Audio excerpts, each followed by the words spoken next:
Hi, I'm here with Don French and Steve Leininger, who were the masterminds behind the TRS-80 Model 1. And actually, as I understand it, this is the first time they've been together since, 1977, I think it was, gentlemen? 76, 77. So we're going to talk today with them a little bit more about why Radio Shack got into the computer business to begin with and how they met and that whole interaction there. So let's start out there, if we could, and talk about the history and why Radio Shack got into the computer business to start with. Okay. Yeah, Don French, in case you don't know. I was a Radio Shack employee starting at 16. I was the youngest salesman ever. I became a store manager at 18, the youngest store manager, and then I became the youngest executive ever at 23. And I was the product manager in the corporate office of parts and pieces, the semiconductors, resistors, all the good stuff. There were 7 buyers, product managers, and the other 1,200 items, the parts and pieces were 1,200 items, and the other 1,200 that Radio Shack sold were the radios, antennas, CBs, speakers, all that good stuff. So one of the things that got me started in it is a magazine article for the Mark 8, 74. Mm-hmm. I saw that and I said, wow, this is interesting. And I called a gentleman that created it and talked to him and asked how many he sold. He sold 8,000. And to me, that being a product manager, that was a great deal because about 6 months, a year earlier, I had created a new product in Radio Shack called project boards. Project boards were printed circuit boards designed to do something, but the key to Radio Shack was you build it from every part that was in Radio Shack's inventory list. And that was the whole concept behind it, just help build the inventory. Mm-hmm. And when I saw that Mark 8, and I built it, and I was able to make it work, I became really interested in it. And then the next year, Altair came out, MITS came out with the Altair, and I bought one of those. And I built that one up, and I actually used it in managing my 1,200 items. Because we did what was called a one-of-a-kind, at least once a year and sometimes more. It was, it took on a columnar pad, stock number, wholesale price, retail price, do them all, add them all, or take them up, add them up, and then you get what your one-of-a-kind gross margin is. That was our standard to work from.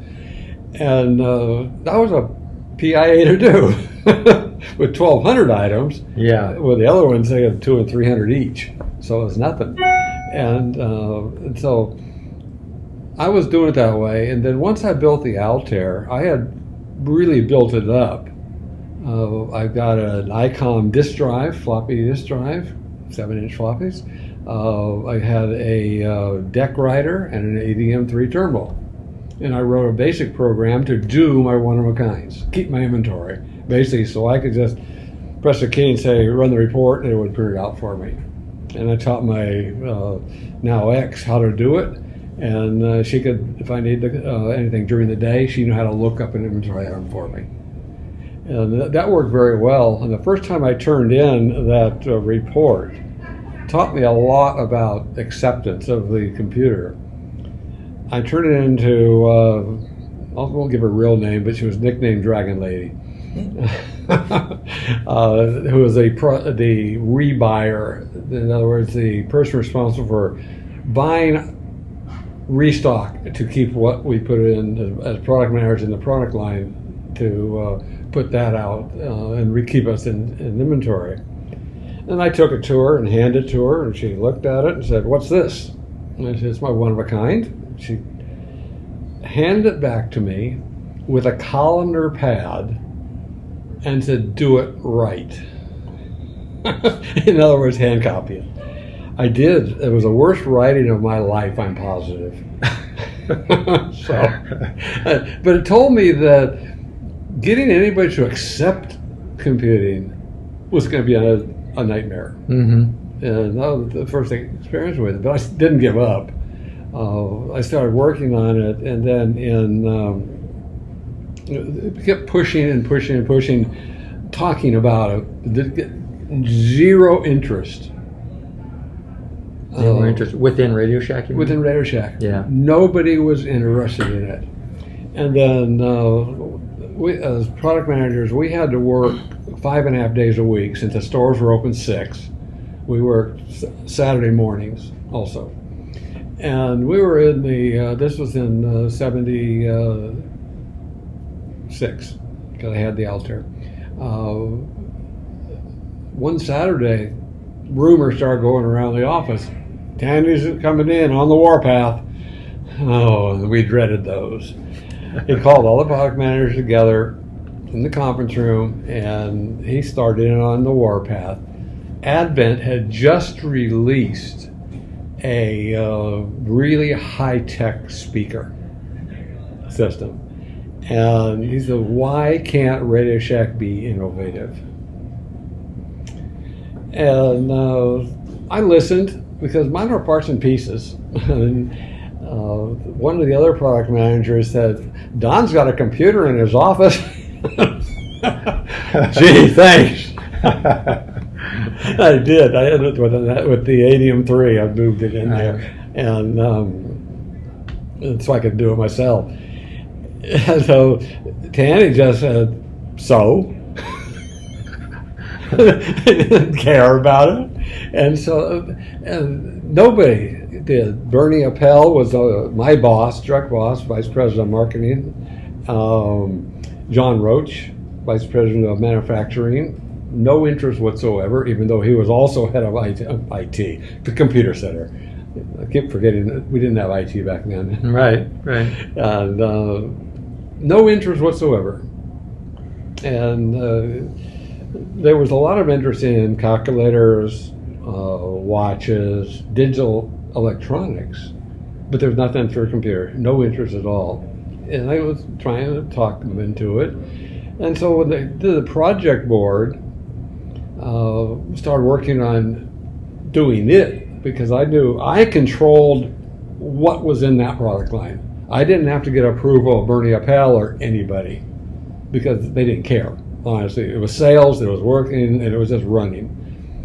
And so, but I am not, even though I'm a ham operator, amateur license, I know electronics, I can do stuff like that, no digital work whatsoever in my life.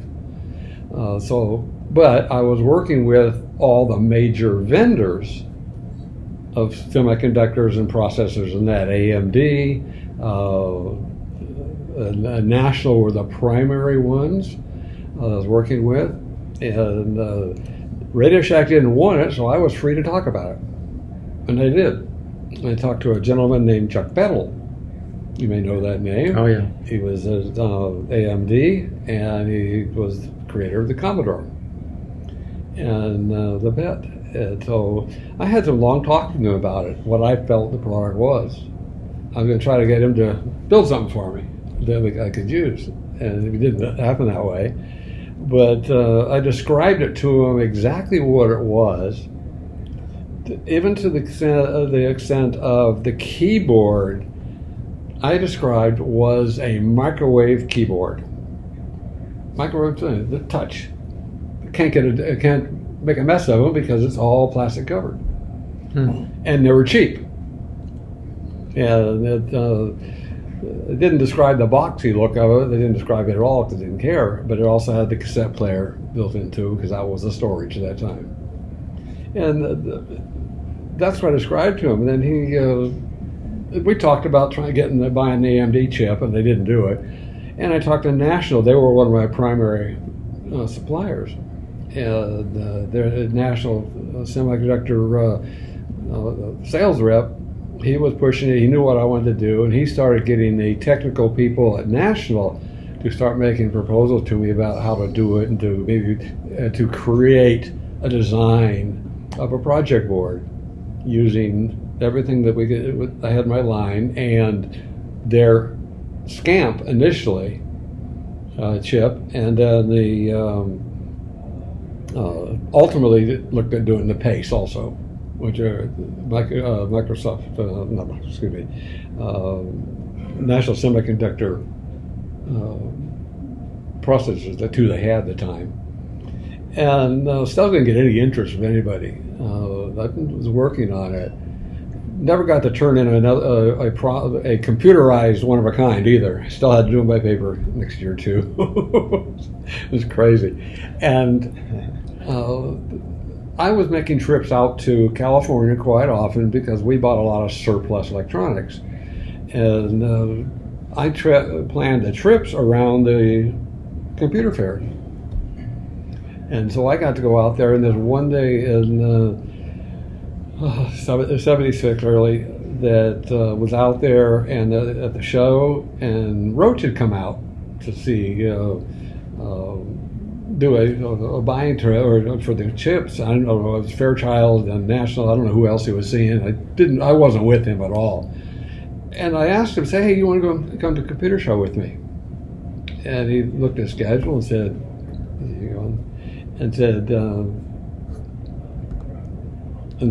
yeah, I'd love to. And there was McCormick Center in San Francisco, huge complex. The line going in was around the complex totally. It took an hour standing in line to get in there. And I said, oh, this is going to destroy any chance. And we got in, and he was shocked about the number of people in there asking questions, looking at everything in there, the high interest level in computing. Yeah.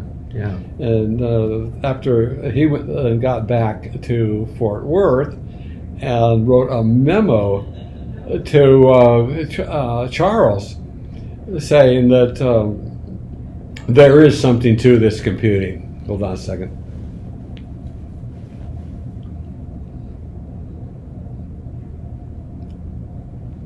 I have hearing aids, and my phone, anything that happens on my phone, it rings in my ear directly. Oh. No problem, I'll just edit it. Yeah. Anyway, he sort of became interested in it. And then I wasn't out in California on the next time it came up, and he was out at National. And I knew that he was going to ask about it, because he asked my contacts there who was working with me. And I didn't know what was going to happen. He asked about it at the end of their meeting about the watch and calculators. He asked, what do you know about the personal computers? And it was told, this is hearsay to me because I wasn't there, but what he said is that they said, we have somebody that can talk to you about it intelligently. And he said, bring him in. And Steve came in. Yeah, actually, they were going to have their... we had a sales manager at National Semiconductor, Phil Roybal, and he was otherwise occupied that day. I have no idea what he was doing. Got lucky that day. He wasn't there. Yeah. And so they said, well, Steve knows as much about the SCAMP microprocessors. I couldn't talk pricing or anything. Yeah, it wasn't about pricing, it was about concepts. Yeah, and so they had me come in, and actually I was the right person for that because I had been going to the monthly Homebrew Computer Club meetings, the same place where Steve Jobs and Steve Wozniak also were going. Mm-hmm. And we were all just engineers then. There are any superstars in the room. It was, Lee Felsenstein, who was actually the moderator for the Homebrew Computer Club. We had some star power there. The guys from Krememco, Bob Marsh from Processor Technology. So it was the beginnings of things. The guys who did IMSI, the IMSI was like an Altair with a real power supply in it. Good description. Yeah. And better switches. Yeah. So, and I was building a computer at home. And I was also very familiar with the software for the low-cost microprocessor that Radio Shack was selling. and I was doing a basic for that, so it was. Do you ever think what might have happened though if you hadn't actually been there that day? If Don't know what would have happened. I mean, yeah. Well, and there was more than one part to that because, Yeah. I told them, some different things and all that, and it was Jack Sellers and John Roach, yeah, and Jack Sellers, that was the head of development in. they did the project kits. That group did the project kits for Don. Yeah, they didn't design it. They did anything that was assembled. They didn't do any of mine. They didn't even know what I was doing. I had a board made. They made the board Okay. because we had our own board making plant. Mhm. So they made the boards, Mhm. but they were designed by somebody else. I did have a few of the engineers design a couple of them, like the digital clock. Yeah. Designed by Radio Shack Technicians, but that's all they did. They did not make anything other than they pressed the boards. So,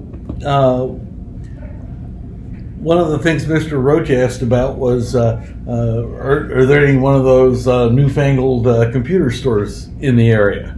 And it so happened that I was moonlighting at Byte Shop number 2, the second of Paul Terrell's Right. legendary computer He stores. didn't tell them that.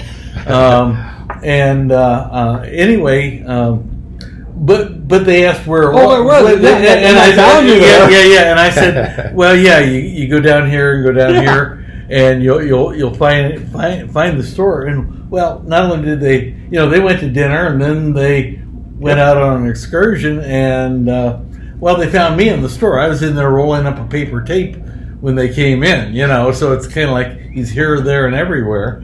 And they looked around the store, kind of checked things out. And there wasn't anything that was like a traditional computer there yet. It was still the Altair Right. kind of box. They had a Yeah. couple different versions. The original Apple, the big cookie sheet, Yeah, no became cases or known as anything. the model Boards, Apple hobbyists. One. Yeah. The Apple One? Apple One? Apple One, yeah. Oh. There were a few of those, and this cookie sheet printed circuit board sold for $666.66. Yeah. And you still had to add a keyboard to it, had to add a monitor to it, Right. So it wasn't the same kind of thing. Even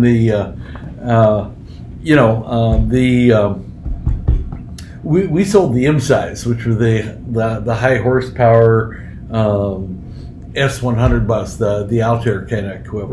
Right. And so anyway, they looked around, and Jack Sellers said, would you consider consulting on a project that we're working on? Because they knew enough about Don's project to know that it had moved forward. Okay, and so I said, yeah, I'd consider that. So I didn't hear from him for 6 weeks, and then I get a call Saturday morning saying we'd like you to come out and see our facilities. And interesting thing about that is, consultant doesn't really care what your facility looks like. Yeah.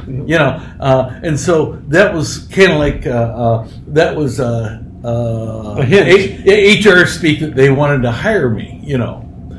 Well, my wife had been working the breakfast shift at McDonald's, and she had a degree in marine geology. Couldn't get a job in the Bay Area.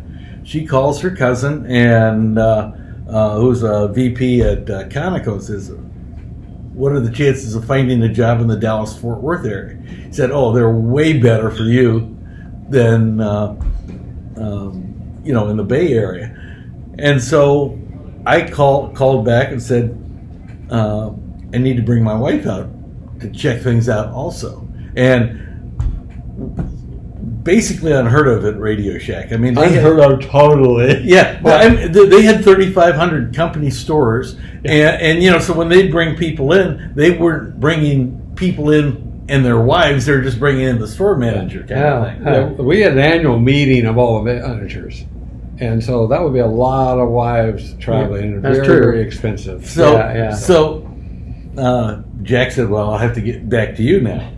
And so he got back and said, okay, we'll do that. And I don't know what the decision process was behind that, but I think I seem to know more about where the computers might be going than anyone else they'd ever talked to. Mm-hmm. Okay, and so that's when we got invited to come to Fort Worth. Yeah, but at that time, what happened in the interim is they told me about you.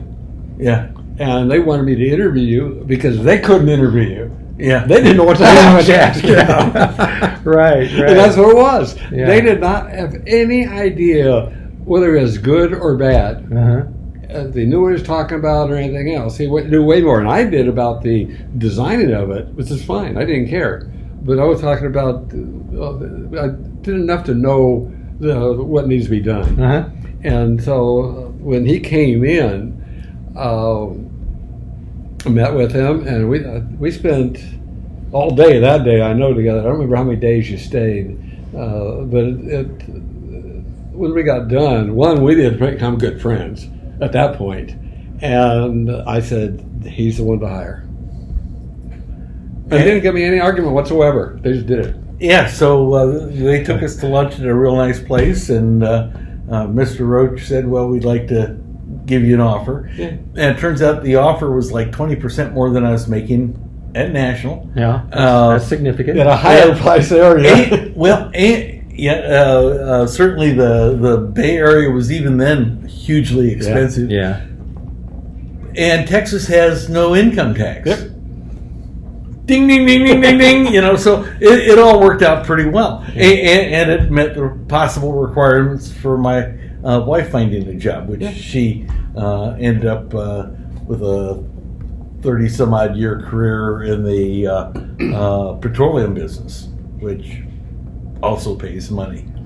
And that's interesting. yeah, so the interview was basically talking about computers and everything. And what kind of question did you ask in that interview? I can't remember now. Well, I think it was more talking about if you were going to build a computer, what would you do? Yeah, and generic type. And I think the hope was that I was going to be able to save this PACE project that they had gotten started, the 16-bit microprocessor, and it took me 2 months to figure out that, boy, where that was going just wasn't going to go anywhere. And it was still going to be a project board, though. Yeah. That did not change yet. Yeah, so it was going to be a project board, which was a kit. Right. Right. And because he would have put whatever microprocessor I'd ended up in the line. In the line. Right. And the problem is that you have to meet a certain level of work. We decided it needed to have some kind of display on it.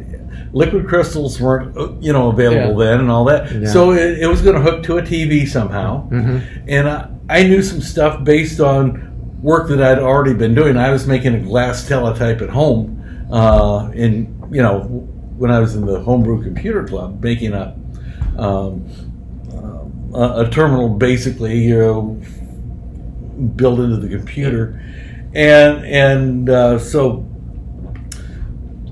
in the middle of this, one of these project boards came back. The clock. Yeah, it was a clock. It was the most expensive project board to build that we had, like $40 or something like that to build it. It was a great seller. A bit more popular one too. But you had to buy, 6, 7 segment displays, the LED displays, plus the drivers, plus the resistors, plus the everything, timekeeping stuff and everything. And we got one back. We were pretty generous about using our engineering time to actually respond to customer problems on these technical things. Problems. Yeah, and so they sent the thing in, and the board wasn't much bigger than this little notebook here. but the box was suspiciously heavy, and he pulled, the engineer pulled it out and he looked at it and he turns the thing over and there was a sheet of solder over the entire bottom of the board. Someone had figured out how to put an eighth of an inch. I don't know how they did it. Wow, it took a lot of solder too. And then they went back and read the instructions. It says, insert all the components, turn the thing over, and solder everything to the bottom of the board. Mm-hmm. And somehow, it was one big slab. And at that point, Lou Kornfeld, who was president of Radio Shack, said, "It's not gonna, we're not gonna have any computer kits." Pretty well drove the wooden stake through the heart at that point, which was actually a super good idea. It was a good idea. Yeah, that wasn't my ultimate goal, though. That was just a way to get something in the company so I could move it into a real computer. So, by first off working as a kit, you mean? Yeah, do the first I was a project board because I controlled the project boards. Yeah. And I didn't have to get permission from anybody to do it. I didn't realize that's why you originally went down that path, was because you didn't have to have higher up permission. Exactly. In order to move forward. But during this time, Don and I would talk back and forth, and I said, if you've got this board with board and memory, I said, what are you going to do with it? We said, well, I've got an Atom 3, which was $1,000, $999. It was a CRT monitor, glass teletype, basically, and we sold National Semiconductor sold boards that would plug into that, the RS-232, and then you do debugging. You could do some crude programming and all that, but you really couldn't do anything with it, and you still needed this $1,000 thing. I said, we need to figure out how to put a display on this as part of it, and at the same time, Don had included into the line a really nice keyboard that he'd got in his surplus. A lot of the stuff, majority of the parts, pieces, everything, were surplus. They may not have made full spec, but they were their sub spec, but they were valid. I wouldn't sure put them on something going to the moon. Right. But it wasn't for that, though. It was for hobby. Yeah, and so we already had a nice feeling keyboard that one of the other guys was making a keyboard interface for, and by the time you got done with it, you'd spend $100 at a Radio Shack store, making a keyboard, which back in that time frame actually made a lot of sense. But it wasn't a computer, and I said, this computer that you guys have been working with National on isn't the one you want. I talked him off that ledge, and he said, well, what do you think it should have? And I said, well, I'd already been working on Tiny Basic for using Lai Chen Wang's Tiny Basic. I've been working on one for National Semiconductor. I said, what you probably need is BASIC built into the computer. You need enough memory to run the thing. You need a display. And the popular thing at the time was a cassette interface to do loading things. But the Tarbell, which was the big one at the time, cassette interface for the MITS computer, the Altair computer, was a $295 item by itself. Yeah. Oh, wow. So every time you look at, if you start looking at all the numbers, you're over $1,200 exactly before you had something working. Yeah. And I said, and I was told, well, we had to sell this thing for $199. Yeah.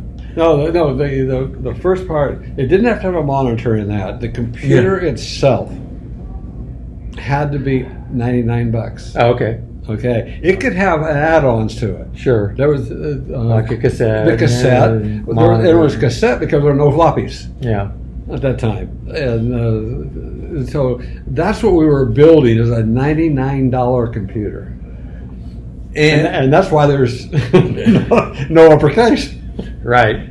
And so it got to be increasingly difficult to do something like that. So I started refining some design work I'd done for my machine. Let's use less memory. If you're doing 80 character lines and 24 lines, you have to have a really good monitor to do that. Right, You can't right. just use a TV. Right. So it was, all right, what can we do and put on a TV? We already had a video game, right? We had a Pong equivalent game, right? And so we started looking at, all right, what's the lowest common denominator computer you can do? And it would have been using a RF modulator, a radio frequency modulator, to go to channel 3, channel 4, just like an old video game. Mm-hmm. And some version of Don's microwave oven keyboard. Yep. But it had a better keyboard. But we had this other keyboard. We had We a said, better keyboard. Yeah. So why don't we use your nicer keyboard? And we were still buying surplus-ish kind of stuff. So it would have been a sold out when gone kind of thing, which is a horrible way to run a business. Yeah. But when they pulled the kit rug out from under us because of that one clock, all right, what's our fallback position? What do we do? And well, what if we take this really nice keyboard and you can kind of clack around on it, and it was a lot of, it felt good. And I said, and I know you can do basic because I've done it before. Yeah, do that. And a certain amount of memory. And memory was kind of complicated because it was pretty expensive, except that dynamic RAMs were much less expensive Much for the less. same amount of memory. Yeah, the old static RAM. Right. Which was the common, and dynamic was new, and it was affordable. It was used in the mainframe, so it was less expensive. And it turned out that there was a new chip on the block at that time. The 8080 was used in the Altair and several other things. The 8085 was coming out, which is a 5-volt only version. Big plus because your power supply is less complicated. But the Z80 came out, and it was 5-volt only. It had some extra registers, which you could make an argument for could be useful. But it also had logic built into it that would automatically update it would refresh, as we call it, the dynamic RAMs. Oh, okay. Okay, and that became very important to the design.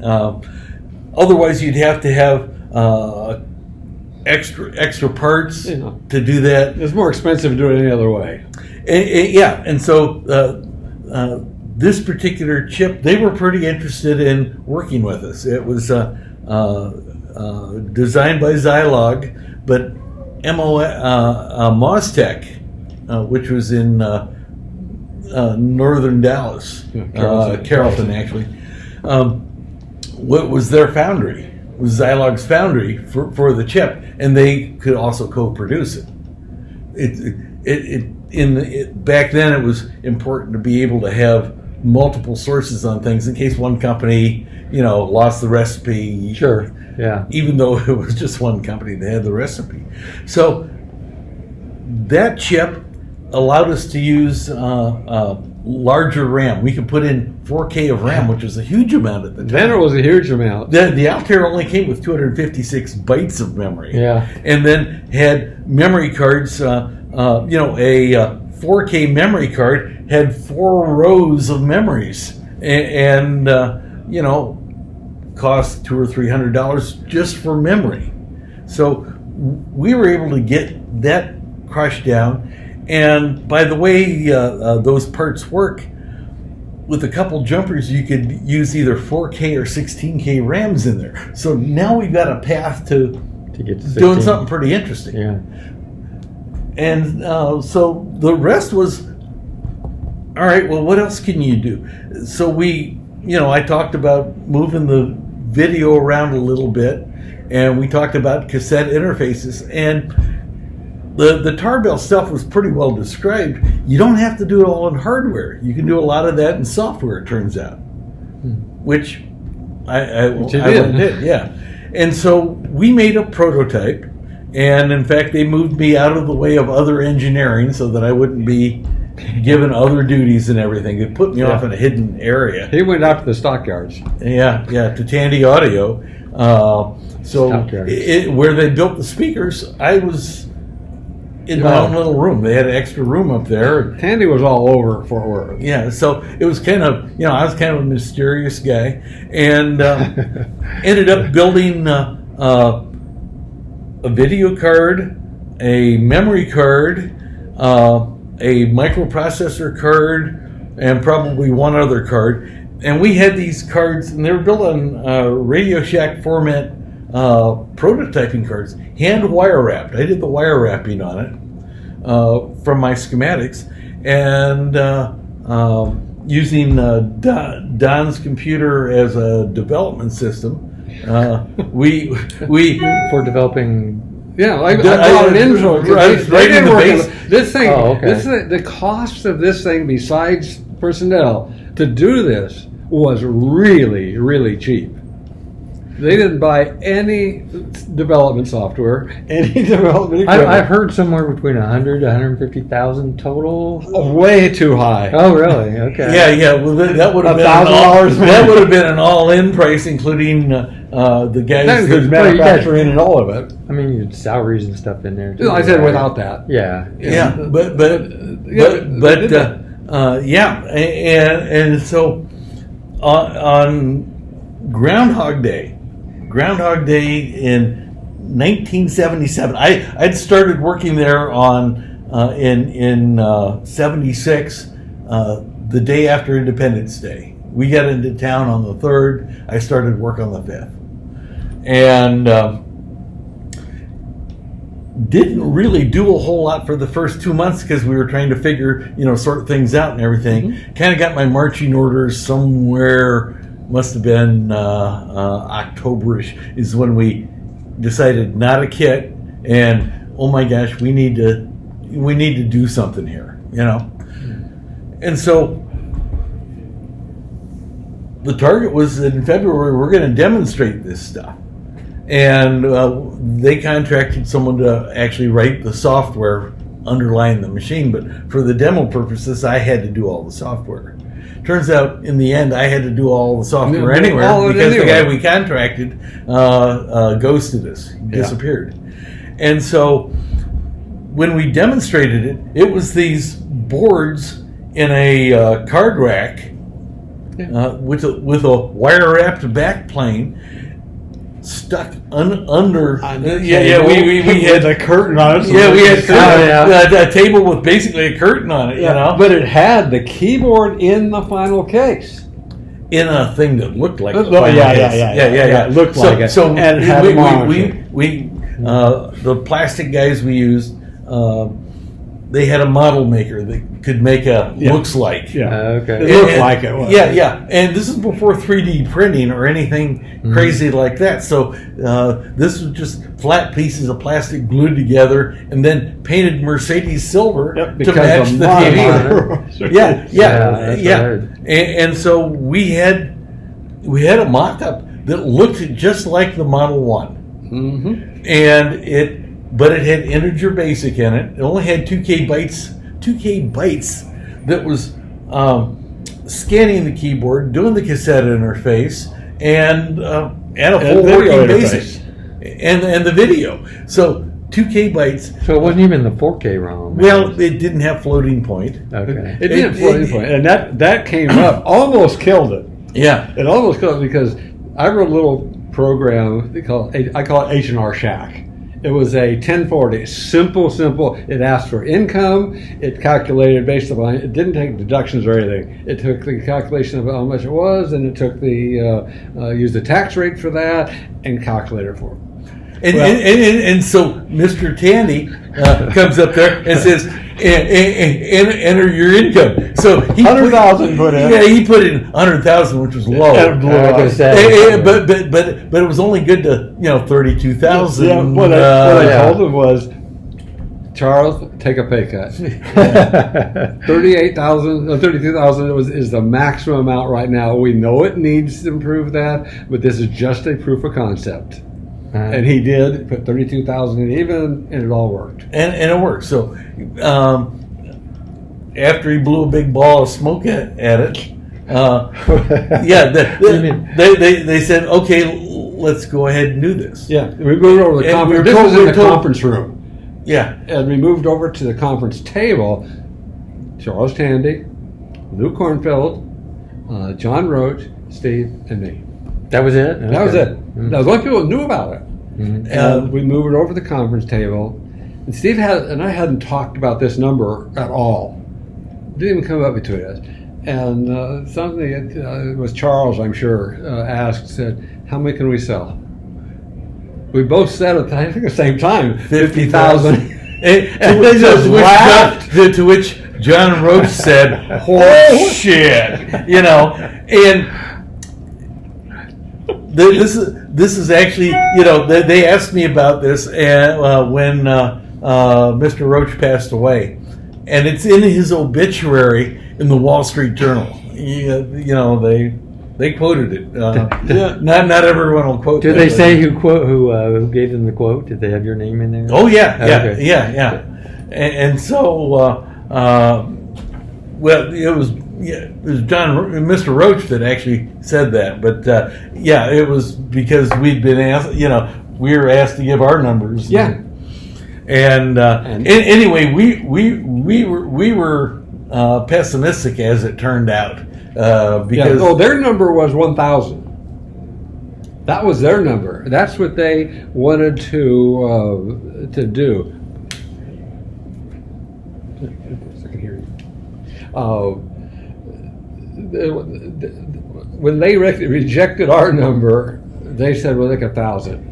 You've got to remember, this was being done as a publicity stunt to prove that Radio Shack could be creative. So as soon as we were given the green light there, they took,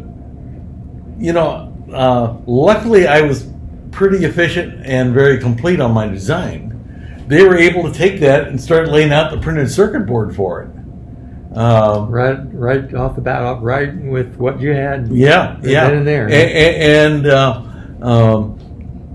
about a week or two later, after not being able to find the ghosting Bob Uterick. If you're out there, Bob. I'm not going to say who, but Bob. Yeah. So I ended up, basically, I was told by about 3 different people that, Obi-Wan Kenobi, you're my only hope. I had to write I had to add floating point. Yeah, I had to add floating point. I had to add cassette data, read and write. Yep. I think I had the line graphics already in there, so. Yeah. Well, basically, you took it to 4K with all those extra. It ended up being 4K bytes, but 4K bytes is still remarkably small for what the program did. It added a ROM though, because that's where the basic was, and everything was in that ROM. We still had 4K of memory, basically. Yes. Approximately. Yeah. And the funny thing is, when he got done with it, he did it. I know it was be funny, but he said, "We got 4 bytes left," and. He said, "What do you want? A disk operating system?" Yeah. What else can I fit in? I said, no. And he suggested, "Well, put our initials in it." I don't know if he did or not, and I don't know. It didn't matter to me. But we stuffed as much into that as possible to make it a complete system, because that was the goal that we had decided. It had to be an absolutely standalone complete system. We missed the $99. The computer came out at $199, and the monitor could not. That's still remarkable. It totally blew the market away. Yeah. And John Shirley, that name should be familiar. He became the president of Microsoft. That he was a vice president of Radio Shack in Europe, equivalent of Bernie Appel, my boss. One of the things that I had to do as reporting is I had to report to him what I was working on, just so he was aware, so he could plan for it in his product. And I wrote him on Telex, which we did every day to both Europe and our buyers in Asia. And I said, computing is our next big area. And I'd like to keep you informed of what I'm doing and what we're doing. He wrote me back at Telex and said, Radio Shack can't sell the computers. Don't waste my time. And he was absolutely 100% correct. Radio Shack could not sell computers. They would buy them, people would buy them, but they could not sell them. They did not know how to sell them. And we announced it August 3rd, 1977, at the Warwick Hotel, day of the bombing of the tower. Yeah, there was some terrorist. The Puerto Rican liberation. Something or other. Bombing of it. And it was the Exxon building, actually. Yeah, it was, and so Were both of you there at that? I was. You were? Okay. Yeah, I was at the Warwick. Okay. And but then our yeah, you were. Yeah. Then I went to Boston after that. I took our total production run of computers. All three. to the Boston Computer Fair. Yeah. And set it up in there, and I was totally swamped. I mean, there were 5-6 people deep trying to see it. And I used to say I was interviewed by all the networks. Well, all was 3. Yeah. Yeah. At that pretty time. much all there was at the time. Yeah. And it hit the press, and when I got back to Fort Worth, the phones wouldn't work. No phones in that office would work. Because they'd overloaded the system. Yeah, that's when every call was on copper wire. It couldn't then multiplex it, and so nothing. And so they finally got things fixed, and we were swamped with calls. We didn't have any to sell, but we were swamped with calls. Yeah. They moved me out of my office. This is a nice office, 10 by 12, something like that. It was a nice size office. Into the conference room, and the conference room became my office, and brought in an admin for me, and I took all the calls because the only other one in the company that knew anything about the computer, and then I knew enough about the marketing of it and all that and what's out there, and so I told customers that I'm sorry, Radio Shack doesn't have them. We missed on the production schedule. I didn't tell them how much it was. But we missed on it. And you have 3 choices. If you want a computer right now, you can get one. It's not from us. It's an Apple. It's $2,100. Yeah. And but they do have some. I checked to make sure they did. The other one you can get is a Commodore PET. They have some also, and that it's $900. But by the way, that was also my concept. And some went to them. The Apple, it saved them from bankruptcy because they were bankrupt at the time. Oh, I didn't know that. So yeah, they were not filed. I was wondering just how much, by you doing that, how much that increased their business. Totally. It saved them. Because you made some awareness of personal computers. But they sold 7,900 the first year. Not a big number, but without the TRS-80, it would have been a huge number. That would have been a very, very big number. And so that's what they sold. It kept us, and we sold some, but there was a 6-month wait in most of it. And we sold them. And Charles passed away before we really got into production, but we had sales. The sales were huge. I mean, CB radio was 40% of our business previous year. Yeah. It went to 5% of our business in that next year. Computers were 0 and went to 40%. Wow. And That fast. It Yeah. was the most expensive product that Radio Shack had it was ever the most sold. expensive product in Radio Shack's history. And we made Radio Shack's traditional high margin on it. Yeah, we did. And we learned a lot about manufacturing. We didn't, our manufacturing people do good work, but they didn't understand the level of, the complexity of it. We ended up making PCs later on for companies like Panasonic and DEC, Digital Equipment. Because we had a great manufacturing line. Hmm.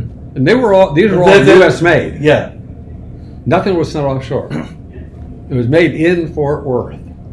And until the PC became a commodity, and at that point it was we could buy the whole populated motherboard offshore for less than we could have bought just the connectors. Yeah. At that point you go, But we assembled can't here, do it. though. Right. yeah, right. yeah, we did the assembled final here, but we got the Fort Worth. motherboards We in, assembled. Yeah. So It saved Radio Shack because with a dropping CD business as it did, they would have had a major reduction in sales volume, and so that had an impact. And I reminded Charles of that one Saturday. But it was interesting how remarkably close, the Apple II, the Commodore PET, and the Radio Shack Model 1. It's actually the Radio Shack TRS-80. Right. It didn't become a Model 1 until the Model 2. Same as it wasn't an Apple one then. Yeah, It was yeah. an Apple computer. It wasn't an Apple one. It was an Apple computer. So anyway, but they all came out within weeks of each other. Yeah. And they all had their strengths and weaknesses. The case for the Apple was a superior design, but the whole thing cost a whole lot more. You didn't have a monitor that matched it at the time. Ours was what it was. It was all in one with a monitor, modified TV. Right? We didn't use RF. We never used Yeah, RF. yeah, we never were going used to, RF. we didn't. It Yeah. was hardwired. Yeah, and it's because we tried it both ways, and when you have control over the monitor, you get a better picture than Sure. doing it over. So you could TV. do 64 characters. Yeah. And so right place, right time, and Well, the store itself was a huge benefit. having 3,500 stores. That's I what mean- made it. That's the reason there's a computer industry today. Yeah. Because without that, nobody would have gotten the acceptance of it. It took Radio Shack to do it. Mm-hmm. And because it was put in the stores, it was force-fed into them, and then did something else right after that. Became aware that Tandy became more interested in it, the corporation and Tandy himself. And so once I had hired another product manager to take the computer, partially of it off my back, I opened up what was called Tandy Computer Center. That's what it opened as. It became Radio Shack Computer Center. But it was a market test facility. We put Altairs and everything in there. How did it sell? What were people asking for? Yeah, and at the same time, we started working on the Model 2. Yeah. And the Model 2. So that was the next project that you worked on? And we had the color computer that was also a project at that time. It was an upgrade to a thing that AgVision. We'd worked with Motorola on providing. AgVision was basically what was that? Teletext. It used. They still do some of that stuff in Europe with a thing called the Fritz box. But so it the idea was it was going to replace phone books and stuff like that in Europe. but the version in the U.S. was being used for the farmers. Right. A special channel for them to get the information they need. And so the color computer was an upgrade to that. The Model 2 was our first shot at a business machine. As we got a little more sophisticated on the software, it put Wang out of business. Wang was very popular word processing system at the time, and we used the economy of scale to, Yeah, but the Model 2, I left before the Model 2 came out. Okay, I was going to ask you, but you were involved in the project before? Just the beginning of it. Yeah. And what had happened, Tandy had promised me, when I saw him at the time and told him that I saved Radio Shack, that CB died and the computer just took off. He promised me a large bonus and a vice presidency. And then he died. And I went to see Kornfeld to get it. And his comment to me was, "No young punk," his words, "is going to be a vice president of this company and make that much money." I excused myself and said, "We'll talk later." But I don't get mad like that and just fly off the handle. I went to my office, cleaned the office out. Nobody knew this was going on. I cleaned it out, talked to Bill Gates, because we had hired him to do the basic, because the Model 1 basic needed, when we started doing business stuff, even on the Model 1, we needed what we call level 2 basic. Now it's Microsoft Basic. It was written for, it was not written, it was highly modified for us. Right. And so our software, our programs we wrote would run on it. And that's the reason IBM went to Microsoft to get the same exact basic. It turned out to be a very powerful basic. It was a very powerful basic. Yeah. It was very powerful, and they wanted it because we had so many computers out there. They were finally allowed to come in because they wouldn't own the market. And that's why the Justice Department allowed them to do a computer. IBM. Justice Department allowed IBM to do a computer. And Radio Shack screwed up. I don't know how this happened, but they screwed up and went to the interrupts on the Model 1 were a problem because you couldn't run CP/M easily, and so that was a problem. We had to use TRS-DOS, the TRS-DOS, and it was a so-so one. But the MS-DOS was good. When IBM came out, Radio Shack, I was told, this is hindsight, that my brother was a store owner at that point and franchisee. And the information I got is that, it's the same, but IBM software does not run on Radio Shack, or Radio Shack's version does not run on IBM. And so I don't know, I never tested it, because I never bought a Radio Shack IBM compatible computer, because it wasn't compatible. And but that was the beginning of the downfall of Radio Shack. That, and they changed who they were trying to hire as a president. Kornfeld left, Roach took over, and then I don't know the person's name, but he was a executive from CBS. In other words, they got away from people who knew what they were doing. And that it went on for years, and it just kept dropping. And that was the downfall of Radio Shack. They cut their own throat, basically.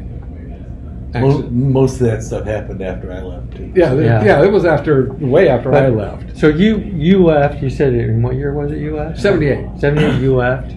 And you said you never even said goodbye to Steve. I didn't. You left, right? Yeah. I talked to him afterwards.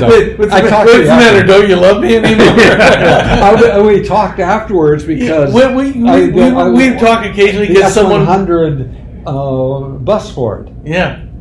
I had to do a S100 plug into the back of the TRS-80, and it would make it an S100 computer. Oh, okay. And I have that board, so So it was after the fact you found out that he had left. And Well, yeah, news travels real quick. You Yeah. say, did you hear about Don? I said, Yeah. well, no. He says, he's not there anymore. Yeah. But there was no story that went with it. You know, he's not there anymore. So it's like any other. It's Yeah. like a murder mystery. You don't know whether he went crazy. You know, I mean, people don't go crazy anymore, of course. And we're talking from Springfield, Ohio, right now. Right. Yeah, you know, Right. I'll clear the air of what happened. After Kornfeld told me no young punk's going to be a vice president coming up, and I talked to Bill, he offered me a job. I turned him down. I decided I was going to do it myself. I went back to see Kornfeld, and before I could even get in his office, how did that work out? what's that? How did that work out? He said, "If you hear about the bonus and the promotion, the answer is still no." I'm going to keep it really clean from what I said. It wouldn't have I have passed. nothing to say. Yeah, I said, basically, I looked at him, turned to leave, looked back at him, and said, "Do something to yourself that's impossible." Oh, yeah. I did, and just walked out. Didn't turn back. I knew I burned the bridges on purpose. I was not going back, but I told myself, well, if they wanted me, they would have to pay through the nose. Yeah. It would be not just a large bonus; it'd be an extremely large bonus, and a contract because I don't trust them. Well, I didn't go back. I started my own business, doing CPM for the TRS-80. That's what I did, and of course that was a problem. I had to change with Gary Kildall all of the interrupts because we couldn't use the low interrupts because we were using them in the computer. TRS-80. Right. And so that wouldn't work. But I did that and sold very, very well. It's what I was able to do to start my business. And switched to healthcare in '83 and been doing healthcare since then. Let's see. Okay. But it's been, and there are a lot of things in the whole history that could have stopped it from being ever existing. I joined the Navy at 17. I wanted my college paid for. And the only way to do that was to military. And so I did it. My high school girlfriend's dad was the recruiter that got me in. And I went to boot camp. There was a special program they did. You could go to boot camp between your junior and senior year. I went as a radioman because I went in as an E3. I didn't know enough about analyzing at that point, and I could have been a deadly mistake. Marines don't have radioman or corpsman. They use Navy radioman and corpsman. You travel on foot with the Marines, and with a radioman with a sign over your head saying "shoot here." The antennas back then were 4 or 5 feet tall. I could have been easily killed, but I got out. The commander got me out because I screwed my knee up back again in high school, and so they said, "We don't want you." But it kept me out. That's one thing that could have ended it right there. It never happened. I wouldn't have been at Radio Shack. And then at Radio Shack, that's already happened.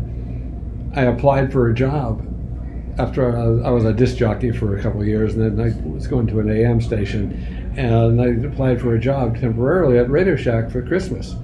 And I saw the store manager, and he said, "Yeah, I'll be glad to hire you." I went in the next day, and he said he'd have an application, and I told him, I filled it out, and he saw I was 16, and he said, "Oh, I can't hire you. When you're older, come back. We can let you." Well, I went the next day.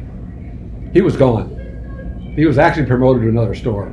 The new manager there saw the representative. He says, "I'll hire you right now." And so I got on there. The same thing happened going to Fort Worth. I was turned down by Bernie Appel. He said I needed 5 more years in the store. 3 or 4 months later, I met him again at a regional meeting, had my 5-year pin on, and they asked, 5 years? I said, no, 7. He asked if I would be interested in if I knew anything about electronics, and I told him. Ham operator, and I've done some work, and he asked me to come to Fort Worth. If I hadn't done that, wouldn't be a computer. Yeah. And then if I hadn't been as committed to doing it, I was totally committed because of an issue that through elementary school that I was not taught properly. Let's just put it that way. I wasn't dyslexic or anything. I just was bored, and until they did not teach me properly. I didn't learn to read until the 4th grade, and they told me I'd never go to college. They were going to put me in industrial arts in high school. I said, I'm going to college, and because I was committed. In my mind, I knew I was going. And then I had to sign, or my mother had to sign also an agreement with the school saying that when I didn't graduate from high school, not if, but when I didn't graduate from high school, I couldn't sue them. And I accepted that. I knew I was going to graduate. I graduated in 3.5 years. but again, I was committed, and that's where it was with this. Mm-hmm. I was committed totally to this, and after the 1,000 projection that they made, and we were working on it, we were going down that line. Kornfeld came to me and said, "We've upped the production run, 4,500. Since we have 4,000 stores, when the product fails, not if." They did not believe in it yet. We want to use it for inventory control, and I talked to our computer group about it, and they said, yes, we can. I wanted to tell them something, again, profanity, about you idiot. It's a computer, of course you can. But that's how we got to 4,500 as a production run. And they were making them. Once we got it announced that they weren't making any except the 3 that we had for the show. But they started making them quickly. Yeah. Very. When the phone calls started coming in. Very quickly. When the interest exploded. Yeah, there's so many inflection points where things might have gone differently or... Easily. Yeah. Easily. It's amazing. That's why I said this thing... It's changed the world, and I know Steve and I did it. I never said I did it. It was my idea to get in the computer market. Yeah, it was but pretty it was much his his design. idea. Yeah, it was his design, and so I said we did it together. And people ask me a question about it, and they say you had a major impact. And I said, yeah, I know, and I put my pants on one leg at a time. Well, you know, when I told friends and family that I was, going to Radio Shack because they had this computer project, it was Radio Shack. It was kind of funny because it was a geek friendly store, but it wasn't. It was never. It was never top quality. No. It wasn't top quality, and in fact, the computer helped draw Radio Shack up for quite a while. Absolutely. And I probably kept them around a lot longer. Well, and it would have been interesting if Charles Tandy would have stayed alive. Oh, yes, because it would have been completely different. He had sort of a rough way of dealing with things, but he kept a very shallow structure. You're only like 2 people away, for your boss. It wasn't a big hierarchy of people. It was your boss and Mr. Tandy in a lot of cases. Yeah. And there might have been maybe 2 bosses between you and Mr. Tandy, but it was that shallow of a structure that, and he, if he didn't like something, there was no guessing about it. You knew he didn't like it, right?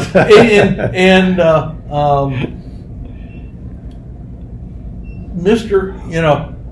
I love John Roach to death, but he was more gentle than Mr. Tandy was, and John was, yeah. Probably to the detriment of the company, because people would make mistakes, and I quit twice for the same reason. The boss that was directly above me, and the third time it was because Radio Shack marginalized the work I was working on. There used to be a website within Radio Shack's website called Steve's Workbench, and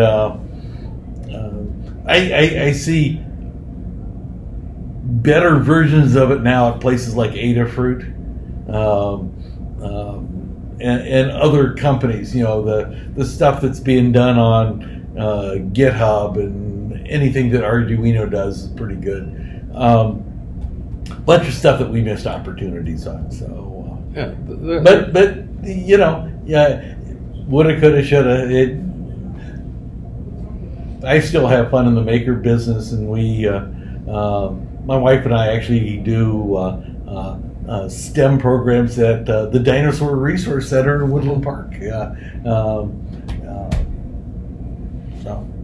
But the result of a simple thing, a concept, that was trying to get a foot in the door, has been amazing. Because that's all the project board was to get a foot in the door. Well, and it was very Wright Brotherish. Wright Brothers, two guys that they learned how to fly, right? Yeah. And the industry has grown up hugely from their initial stuff, but I don't believe they were ever as successful as the people that came on beyond them in the airplane industry. And so anyway, I'm glad to have been part of it. Yeah, and I'm glad that you were working that day. Yeah. Yeah. No, a lot of happy accidents. There were a lot of happy accidents in the whole thing. Absolutely true. And when I met Steve immediately, I just knew we were going to hit it off. But I didn't know how much until I started talking with him, and we had a lot of discussions. And then when the clock issue, we both were on the same page and trying to do something. Yeah, and we've been on the same all of a page sudden all we the lost time. the project, because we couldn't do the kit anymore, which was actually the right answer. But at that point, then, do you do a CPU and memory board and then have an add-on cassette board and then have an add-on keyboard? If you're doing hobbyists, yes, but if you're doing what we were doing, no. So the idea then was we got to do a finished product, and I kind of pushed Just a lot of plug it those. in, turn it on, it's ready to go. Yeah, we had to An appliance, as you might call it. Yeah. The Radio Shack had writers for books and that. Forrest Mims, well-known writer. They didn't have anybody to write a manual. So I remembered my junior college business writing professor, who was also a computer professor. So I called him, Dave Liem. Oh, so that's how that happened, huh? That's how it happened. He did I called great him, job. and he with jumped that. all over it. And I made a multimillionaire out of him. Yeah. We've made a lot of multimillionaires, even billionaires. Well, and it's like at the show that we're at here in Springfield, Ohio, the Tandy Assembly show. So many people come up and say, because of you, I had a job, or it changed my life direction. I get those. You get them all the time. And actually, the first one happened for me before it was announced, but it was doing what we called our road shows with it. You're in a town and they set up an exhibit, people come in and see it. because we didn't stock them in the stores at that point because they didn't have any. Right. And I was in one in Fort Worth. A gentleman walks up to me and says, "You Don tag on you?" He said, "Don French?" And I said, "Yeah." And he said, "Are you the one?" And I said, "I don't know." What did I do? I did the computer that you're talking about. He said, "Yeah." He said, "I want to thank you for it." And I said, "Oh, thank you." He said, "You don't know what happened. My daughter is autistic, and she was struggling. I bought the computer and wrote some software, and she's doing so much better." That made it all worthwhile for me. Yeah. I love kids. I have 5 kids, and I love kids. Yeah, that would make you feel good. And I hear it all the time, though. I hear it over and over again here of how they changed their career. Yeah. They did everything. That their life would be totally different if it hadn't been for this computer. Yeah. And that's the thing that people ask me what I'm proud about. That's the thing I'm proud about. I helped people. We helped people. We helped people change their career and be better. Excellent. That's probably a great stopping point. I really appreciate the time from you guys today. Well, thank you. It's been a lot of fun to hear how you guys met and interacted and all that. And Most of it's true.